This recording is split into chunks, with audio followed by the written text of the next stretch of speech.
আমাদের শপথ নেবার পর সময় ছিল মাত্র 23 দিন। 23 দিনের মধ্যে এত বড় একটা প্রোগ্রাম করা, বিশেষ করে প্রোগ্রাম করলেই তো হবে না, স্পন্সর একটা বড় ফ্যাক্টর।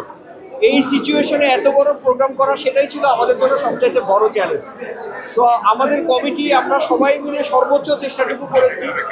আসলে আমাদের মূল লক্ষ্যই ছিল হচ্ছে সবাইকে একসাথে করা, পরিবারের এই যে আমাদের অনেক দিন একসঙ্গে দেখা হয় না, একসঙ্গে কথা হয় না, এই যে আমাদের যে এই যে ভাব বিনিময়, এটার জন্যই আজকের এই আয়োজন। ভালো লাগছে, সবাই মিলে স্বতঃস্ফূর্তভাবে সবাই এসছে, এটা আমাদের জন্য অনেক বড় একটা পাওয়া। যেহেতু একদম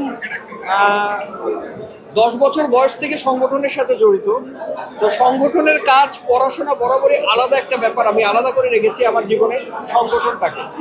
সো আমি যখন অভিনয় শিল্পী সঙ্গের সঙ্গে গত 5 বছর ধরে কাজ শিখেছি, কাজ করেছি, তো এখন সাধারণ সম্পাদক হওয়ার পর আমি ব্যাপারটাকে এনজয় করছি। আমার জন্য নতুন কিছু নয় সংগঠন, আমার জন্য ক্যারিয়ারও নতুন কিছু নয়। সংগঠন এবং ক্যারিয়ারকে দুটোকে আলাদা করে রাখাটা আমি বোধহয় শিখতে পেরেছি।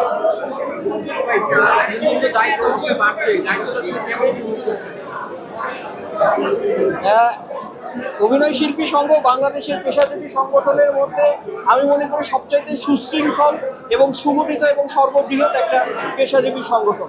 এই সংগঠনের সাধারণ সম্পাদক হতে পারা অবশ্যই আমার জন্য অনেক গর্বের একটা বিষয়, এবং একজন অভিনেতা হিসাবে এটাকে আমি মনে করি এটা আমার জন্য অনেক বড় একটা চ্যালেঞ্জ।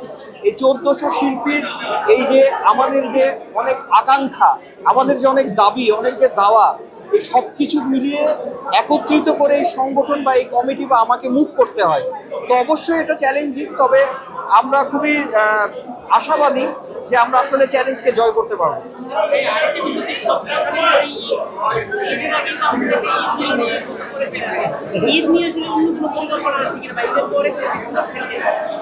ঈদের আগেই আসলে আমরা একটা আমাদের জন্য ঈদ করতে চাচ্ছিলাম, পুনর্মিলনীটা হওয়া খুবই জরুরি।